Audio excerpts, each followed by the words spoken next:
Hi friend, कैसे हैं आप सभी। वेलकम है आप सभी का हमारे चैनल श्री सत्यनारायण क्लास में। तो जैसा कि आप लोगों को पता है कि आज जो है हमारा मेन टॉपिक है लीवर फ्लूक को लेकर, यानी कि फैसियोला हेपेटिका का एक संपूर्ण जानकारी को लेकर, जो प्लेटीहेल्मिन्थेस का एक कृमि होता है। तो चलिए शुरू करते हैं। तब तक आप लोग अपने मित्रों को चैनल शेयर कर दीजिए और चैनल को लाइक और सब्सक्राइब कर दीजिए। चलिए शुरू करते हैं। तो इसका लीवर फ्लू यानी फैसियोला हेपेटिका का परिचय जो होता है, तो फैसियोला हेपेटिका जो होता है वह एक ट्रेमेटोड संघ का होता है और यह प्लेटीहेल्मिन्थेस संघ का एक परजीवी कृमि होता है। ये देखिए, और इसको जो है हम लीवर फ्लूक भी कहते हैं। ये मुख्यतः जो होता है भेड़, बकरी, गाय और भैंस आदि के यकृत यानी कि लीवर में पाया जाता है। तो लीवर में किस जगह पर पाया जाता है, तो यह बाइल डक्ट के पास पाया जाता है। मनुष्य भी जो है इसका आकस्मिक एक्सीडेंटल होस्ट हो जाता है। मनुष्य कब हो जाता है, जब मनुष्य जो है पोखरों का पानी या फिर तालाब का पानी को यूज करता है, यानी कि जब वह पानी को पी लेता है या फिर हाथ धुलता है या फिर पानी को लेता है, तो वह उसके मुख के माध्यम से लीवर में चला जाता है और लीवर में जाने के बाद वह बाइल डक्ट को वह रिप्रेजेंट करता है, उसमें जो है संक्रमण फैलाता है। तो जो होता है भेड़, गाय, बकरी और भैंस इत्यादि के लीवर में तथा मनुष्यों के भी लीवर में मिल जाता है। तो ये जो होता है लीवर फ्लूक होता है, तो मनुष्यों में भी पाया जाता है, बाइल डक्ट के पास ही पाया जाता है। इसके बाद चलते हैं अब इसका क्लासिफिकेशन देख लेते हैं। तो इसका क्लासिफिकेशन जो होता है वह पहला फाइलम होता है। फाइलम जो होता है प्लेटीहेल्मिन्थेस के अंतर्गत आता है। इसके बाद इसका क्लास पे आ जाते हैं। क्लास जो होता है टर्मेटोडा नाम का होता है। इसके बाद आता है गण आता है, यानी कि ऑर्डर। ऑर्डर जो होता है डिजीनिया होता है इसका। इसके बाद वंश यानी कि जीनस जो होता है, जीनस जो होता है फैसियोला ही होता है। इसके बाद जाति यानी कि स्पीसीज जो होता है फैसियोला हेपेटिका होता है, यानी कि इसकी ये स्पीसीज जो होती है फैसियोला हेपेटिका। ये जो कुछ पॉइंट है, 4-5 पॉइंट जो होते हैं, ये आप लोगों को ज़बान पे एकदम रटे हुए होने चाहिए, क्योंकि इससे रिलेटेड क्वेश्चन ज़रूर आते हैं एग्ज़ाम में।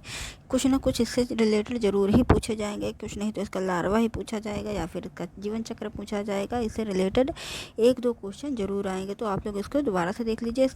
इसका फाइलम जो होता है प्लेटीहेल्मिन्थेस होता है, क्लास जो होता है टर्मेटोडा होता है, ऑर्डर जो होता है डिजेनिया होता है, जीनस जो होता है फैसियोला होता है, और इसके बाद स्पाइस जो होता है फैसियोला हेपेटिका होता है। चलिए देखते हैं इसका मॉर्फोलॉजी यानी कि आकृति देखते हैं।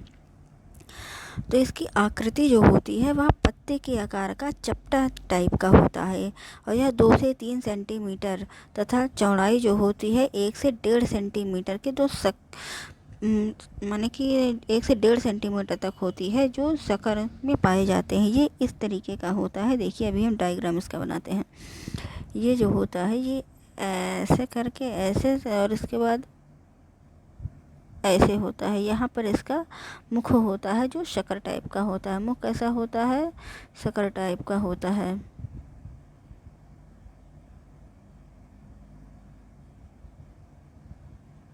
इधर लिख देते, लिख नहीं रहा है। ऐसी मुख जो होता है इसका शकर टाइप का होता है। ये जो होते हैं फ्लैजिलेटेड होते हैं, ऊपर नीचे ऐसे ऐसे खुले बंद होया करते हैं। इसके बाद हम चलते हैं अपने नेक्स्ट टॉपिक पर। नेक्स्ट टॉपिक है हमारा जो है वेंट्रल शिखर। वेंट्रल शिखर जो होता है ये है जो होता है उभयलिंगी होता है, यानी कि इसमें नर और मादा दोनों ही प्रेजेंट होते हैं। उसकी आवाज़ यानी कि हैबिटेट जो होता है यह वयस्क कृमि यानी कि एडल्ट स्तनधारियों में पित्त नलिकाओं में, यानी कि ये देखिए बाइल डक्ट में रहता है। जैसा कि हमने अभी ऊपर बताया हुआ था कि यह जानवर एनिमल में और मनुष्यों में जो है बाइल डक्ट के पास पाया जाता है। तो ये देखिए इसमें लिखा हुआ है कि बाइल डक्ट में रहता है। इसके बाद इसका लाइफ साइकिल होता है जो प्राथमिक होस्ट होता है, यानी कि डिफिनेटिव होस्ट होता है। तो डिफिनेटिव होस्ट जो होता है वो भेड़, बकरी, गाय में ही होता है, क्योंकि ये भेड़ और बकरी, गाय जब मल उत्सर्जन करते हैं अपना, तो उसमें जो है एग रिलीज़ होता है। वही एग रिलीज के टाइम पर इसके लार्वा जो होते हैं वो निकल जाते हैं, और ये लार्वा जा कर के फ्रेश वाटर यानी कि तालाब में या फिर नदियों में इसमें मिल जाते हैं। इसके बाद जो होता है वह लार्वा इनका जो होता है वो स्नेल को ढूंढता है और वहाँ पर जाकर अपने प्रेजेंटेशन देता है। और चलिए देखते हैं इसके आगे। इसमें द्वितीयक मध्यवर्ती होस्ट पाए जाते हैं यानी कि इंटरमीडिएट होस्ट पाए जाते हैं। ये मीठे पानी का घोंघा, ये देखिए अब घोंघे के साथ ही अपना वो जीवन चक्र, माने कि ऊपर जो था कि वो अपना एग रिलीज करेगा और एग जो है फ्रेश वाटर में जाएगा। फ्रेश वाटर के बाद जो है वो स्नेल को ढूंढेगा और स्नेल में जाने के बाद जब वो स्नेल को ढूंढेगा तो वो अपना पहला चरण जो होता है खो देता है। अब वो आ जाता है एग से किस में आ जाएगा, मेरासीडियम में आ जाता है। यानी कि जब स्नेल की बॉडी उसको मिलती है तब वह उसमें समाहित हो जाता है। तो एग के बाद जो है वो मेरासीडियम में आ जाएगा। इसके बाद वो स्पोरोसिस्ट बना लेता है। तो स्नेल में जो होता है ऊपर जो ऐसे कैल्शियम युक्त जो कवर होती है हर टाइप की, वो इसमें कन्वर्ट हो जाता है यानी कि स्पोरोसिस्ट बना लेता है। इसके बाद वो रेडिया बना लेगा, इसके बाद सर्केरिया बना लेगा। यानी कि पहले नंबर पर एग होगा, फिर जो है पहले नंबर पर एग होगा, इसके बाद मेरासीडियम होगा, फिर जो है स्पोरोसिस्ट होगा, फिर रेडिया होगा, फिर सर्केरिया होगा। यानी कि यानी कि ये पांचों चरण जो होते हैं इसके सीरियल वाइज से होते हैं। तो सबसे पहले एग होगा, मेरासीडियम होगा, स्पोरोसिस्ट होगा, रेडिया होगा, फिर सर्केरिया होगा, तब जाकर इसमें लास्ट में मेटा सर्केरिया होगा। मेटा सर्केरिया होने के बाद ये अपने एडल्ट रूप में आ जाते हैं। इसके बाद जो होता है ये अपने एडल्ट रूप में आ जाते हैं। तो एडल्ट रूप में आने के बाद ये फिर से जब अगर रिलीज होता है तब ये फिर से भेड़ और बकरी मनुष्यों के साथ संपर्क में आने से उनके लिवर फ्लूक में चले जाते हैं। इसके बाद फिर से जब वो भेड़ और बकरी जब अपना मल त्यागेंगे तो फिर से ये जो होता है मेरासीडियम से निकल करके जल में जाएंगे। मतलब कि ये चक्र जो है चला ही करता है। इसे miracidium, sporocyst, redia, cercaria, metacercaria और एडल्ट में आ जाते हैं। इसके बाद चलते हैं हम आगे के टॉपिक पर। ये देखिए मेरासीडियम जो हो जाएगा, सबसे पहले हो जाएगा मेरासीडियम, फिर स्पोरोसिस्ट हो जाएगा, फिर रेडिया हो जाएगा, फिर सर्केरिया हो जाएगा, फिर मेटा सर्केरिया हो जाएगा, फिर एडल्ट में आ जाएगा। यानी कि मनुष्यों में गाय, भेड़, बकरी इन सभी के लिवर फ्लूक नामक होता परजीवी के रूप में आ जाएगा और ये जो है बाइल डक्ट के साथ वहाँ पर संक्रमण फैलाता है। इसके बाद जो है मेटा सर्केरिया जो होता है केवल एक बार एडल्ट में बदलती है। ये देखिए मेटा सर्केरिया जो होता है एक ही बार केवल एडल्ट में बदलती है। इसके बाद इसका जीवन यापन समाप्त हो जाता है और वो फिर से ये भेड़ बकरी के उस चला, माने कि उसका लार्वा जो होता है भेड़ बकरी के उसमें एग के माध्यम से चला जाता है और वो जो होता है जब मल का उत्सर्जन करेगा तो फिर से वो मेरासीडियम ही निकलेगा। और जब स्नेल के प्रोसेस चक्र पूरा होने के बाद जब जाता है तो वो मेटा सर्केरिया जाता है।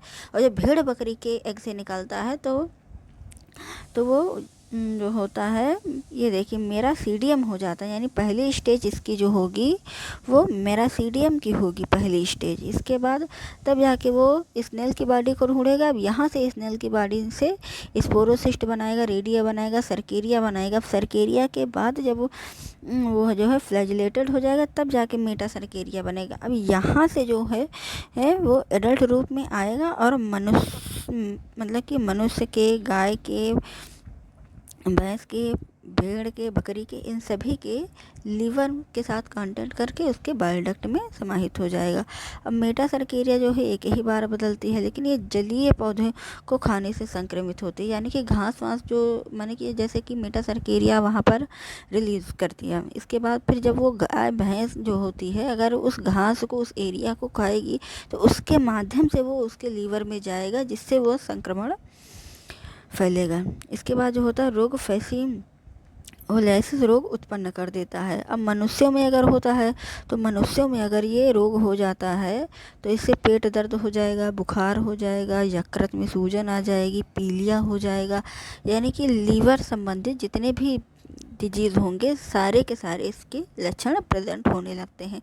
कब होता है ये फैसिओलाइसिस के संक्रमण के दौरान होता है। जब मनुष्य जो है बिना हाथ धुले हुए घास पर जैसे लेटा हुआ है, बैठा हुआ है, उसके हाथ पे वो एग जो है उसके संपर्क में आता है। उसके बाद फिर उसी हाथ से बिना हाथ धुले हुए वो भोजन को ग्रहण कर लेता है या फिर पानी को एब्जॉर्ब कर लेता है, तब वो उसी के माध्यम से उसके मुंह से जो है डायरेक्ट लीवर में चला जाता है। लीवर में जाने के बाद वो जो है अपना संक्रमण वाला एरिया बाइल डक्ट के साथ जुड़ करके फैलाने लगता है। अब जो है परीक्षाओं में जो होता है बार बार इससे कुछ संबंधित प्रश्न पूछे जाते हैं, जो हम 2-4 क्वेश्चन आप लोगों को वो एग्जाम्पल के तौर पर बता देते हैं। जैसे कि फैसियोला हेपेटिका जो है इंटरमीडिएट होस्ट कौन सा होता है? फैसियोला हेपेटिका का इंटरमीडिएट होस्ट कौन है? तो इसका इंटरमीडिएट जो होस्ट होता है वो ये इंटरमीडिएट होस्ट जो होता है वो लेमिया हो जाता है, यानी कि घोंघा। जब स्नेल की बॉडी में ही जाए तो स्नेल की बॉडी में जाएगा तभी तो उसका आगे का प्रोसेस पूरा करेगा। इसके बाद दूसरा क्वेश्चन है हमारा, इंटरफेक्टिव स्टेज कौन सी होती है? तो इंटरफेक्टिव स्टेज जो होती है वो हमारी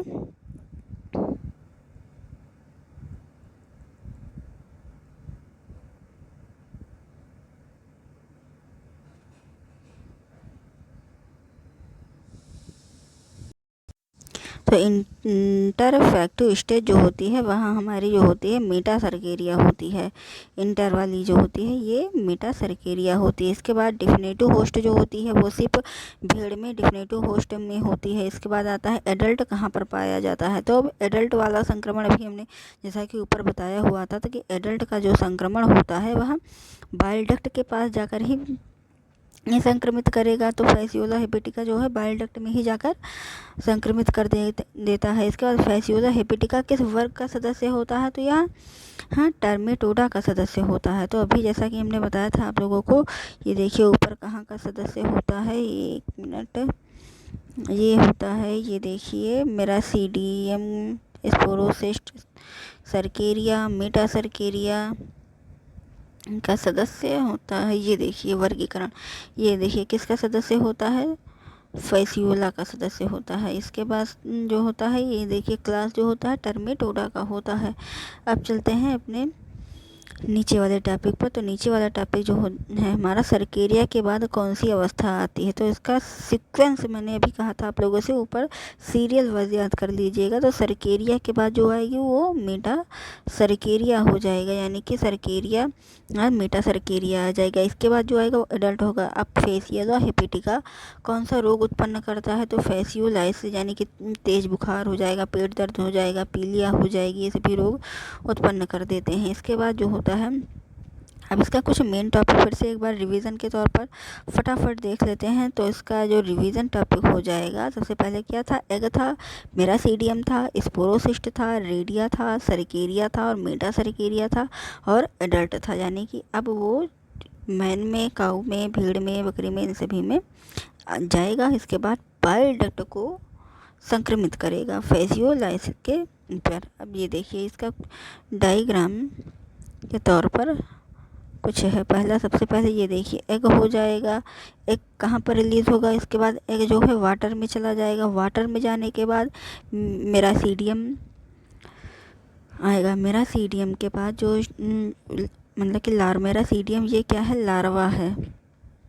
मेरासीडियम फैसियोला का लार्वा होता है, फैसियोला का लार्वा है, याद रखिएगा। मेरासीडियम ऑप्शन में आता है, ये एक बार देख लीजिएगा आप लोग। लार्वा होता है मेरासीडियम। अब ये लार्वा जो होता है स्नेल की बॉडी को ढूंढेगा।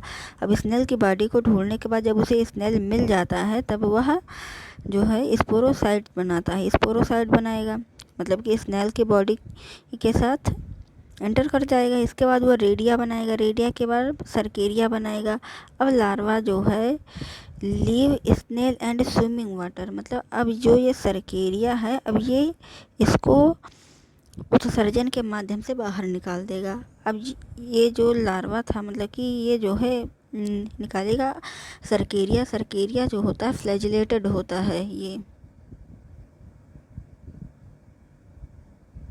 सर्केरिया जो होता है ये फ्लैजिलेटेड होता है।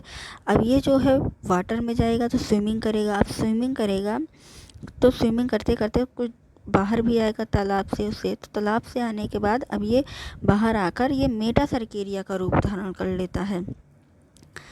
मैंने सबसे पहले जो था एग था, फिर मेरासीडियम था, फिर स्पोरोसिस्ट था, रेडिया था, सरकेरिया था। अब जो है ये मेटासरकेरिया का रूप धारण कर लिया।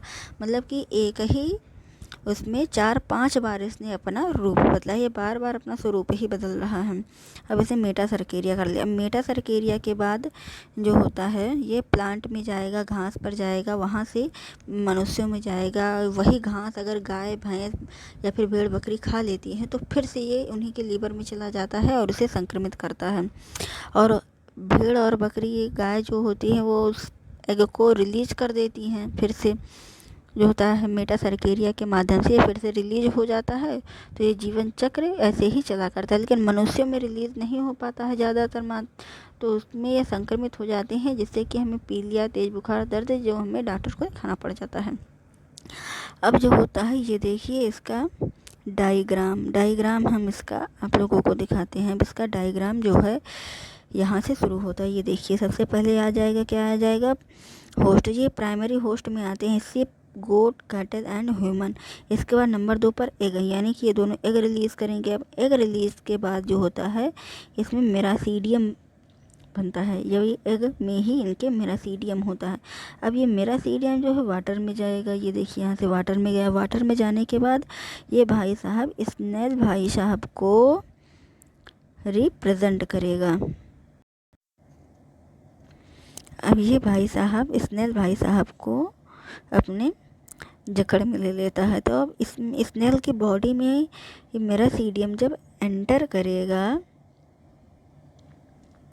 तब जो है यहाँ से स्पोरोसिस्ट बन जाएगा। ये देखिए स्पोरोसिस्ट के बाद रेडिया बन जाएगा। रेडिया के बाद सरकेरिया बन जाएगा। अब सरकेरिया ये देखिए फ्लैजिलेटेड होता है, ऐसे ऐसे करके ये पानी में मूवमेंट करेगा। अब यहाँ से अब ये पानी में मूवमेंट कर, अब पानी में स्विमिंग करते हुए, मूवमेंट करते हुए अब ये घास के पास जाएगा। अब यही घास अगर गाय भैंस या भेड़ कुछ भी खा लेते हैं या फिर मनुष्यों का भी हाथ चू जाता है या फिर मनुष्य भी इसके पानी को यूज कर लेते हैं, तब इसमें मेटासरकेरिया हो जाता है। जो इन्फेक्टिव स्टेज होती है यही संक्रमण वाली स्टेज होती है। इसके बाद जो है इनहेसिव स्टेज जो होता है प्लांट में जाता है। प्लांट से जो है एडल्ट के बाइल डक्ट के माध्यम से लीवर में चला जाता है। लीवर से ही बाइल डक्ट के एरिया को जो होता है वह संक्रमित करता है। कौन करता है? फैसियोलाइसिस करता है। इसके बाद जो होता है